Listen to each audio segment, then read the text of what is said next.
You talk about a life plan that includes a diagnosis, the patient's prognosis, what kind of symptoms they should expect, treatment plan, side effects of medications, side effects of treatment, medical records, the 5 wishes, living will. That's a lot of detail.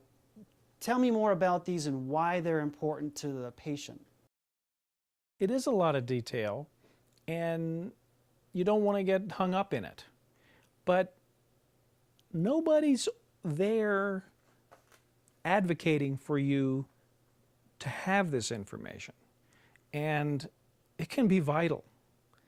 My ignorance about some of these topics had a profound effect on the first year or two of my illness. I mean, profound. Like the difference between being in bed for months at a time and being up and ambulatory. And so what I suggest is, even if your tendency is that you kind of want to be in denial, and a lot of people, that's their approach. It's like, doctor, you take care of me, do the best you can. I'm going to focus on the other things in life. I don't want to live the day-to-day details of my illness. That's a legitimate strategy that a person can choose, versus another person who is interested in micromanaging. They won't be very successful with most doctors, but they really want to be involved in every detail.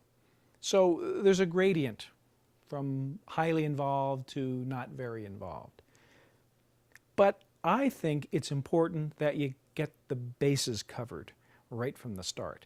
And those bases start out with a very clear description of your diagnosis. What exactly is the diagnosis? I know in cancer you have a staging process, and there are other ways of gauging one cancer versus another. But we could be talking about any number of different kinds of catastrophic diagnoses here. So based upon your diagnosis, ask questions, get clear about what the diagnosis is, and don't leave it up to chance. And what you know or what you assume about the disease, put that aside. Ask questions as if you were a reporter or you were writing a report on it. Beyond that, there's something called prognosis. That is the anticipated course of the disease. What's going to happen in the future? And understand that most traditional medical science these days is based on data. It's based on information for tens of thousands, hundreds of thousands, even millions of people who have had the exact same disease. And so they collect that data, and so when they say things like, well, normally you might have 4 years, or you might have 2 years, or you might have 6 years, or if you can be cancer-free in 5 years, then you have a good chance of beating it. Things like all that comes from data analysis. So there's a good chance that when you ask, what is the prognosis? What can I expect to happen over the next month? What can happen over the next 3 months, over the next 9 months, etc., that information will be pretty reliable.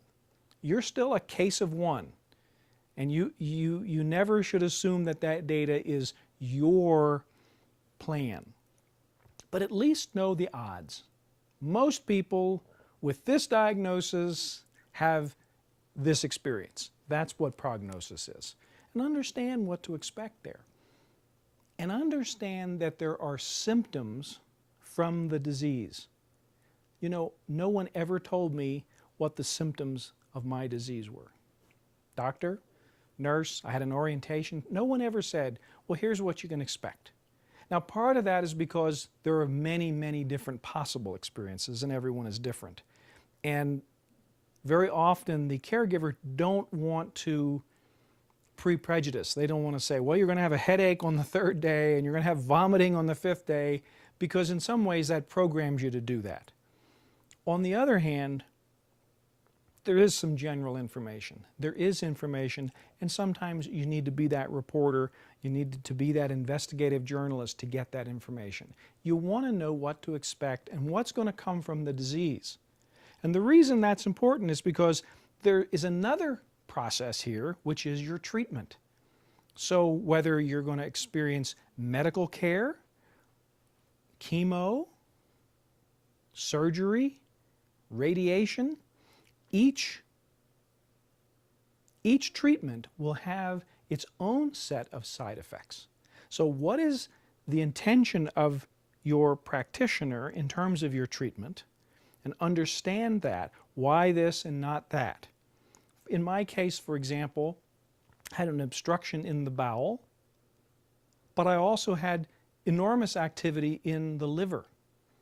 And the doctor said, well, the obstruction is not completely obstructing the bowel, so it's working, but what's going on in the liver could kill you pretty quick.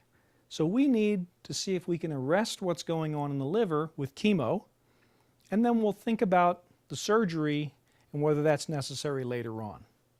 And that became his plan for my treatment. I needed to understand, in that case, what are the side effects of the chemo? And those are different than the side effects of the cancer. Now, in my case, there was also pain medication, and there are side effects from that. And so it's important to understand all the treatments you'll receive, including pain management, and understand the side effects of all of those so that you know what you're experiencing is valid. In my case, the pain management became more of a problem than the actual treatment. And it became a problem because the side effects were similar to the chemo. And so it got very difficult to sort out. And I had to figure that out on my own. Because again, there was no one helping me with these various categories. Now, all of this comes back to medical records, which, by the way, are legally yours. They're not owned by the hospital or your caregiver. They are yours. And there are legal laws called HIPAA, that protect your privacy and your access to that information. And you have the right to share that information with anyone you wish or withhold it. Remember, it's your information. You have access to it. Finally, a living will. If something were to happen that you weren't expecting, what do you want the response of your medical team to be? So, for example, if you had a heart attack while you had cancer, for example, you would probably be surprised. I would, but it could happen. If I fell unconscious, had an accident, and I find myself in the emergency room unconscious, what would I like the response to be? Everybody's heard of a DNR, do not resuscitate. And there may come a time in our journey, and it may come sooner than later, that we request that. We basically say, you know, I've been through enough. And if my body fails, then that's it, I'm done. And I don't want any heroic measures, I don't want tubes, and I don't want a respirator.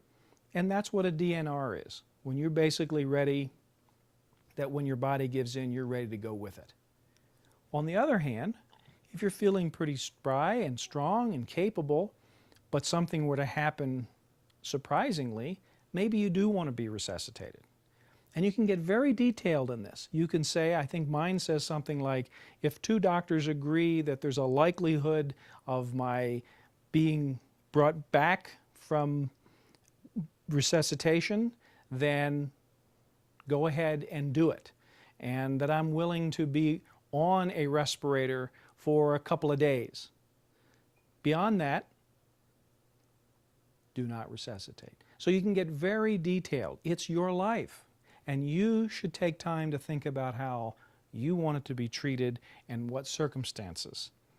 So all of that information, your diagnosis, the prognosis, the disease symptoms, the treatment, the side effects of the treatment, medical records, and a living will. And I recommend something called the 5 Wishes, which works in most states. It's a powerful program, and you can get access to it on the internet.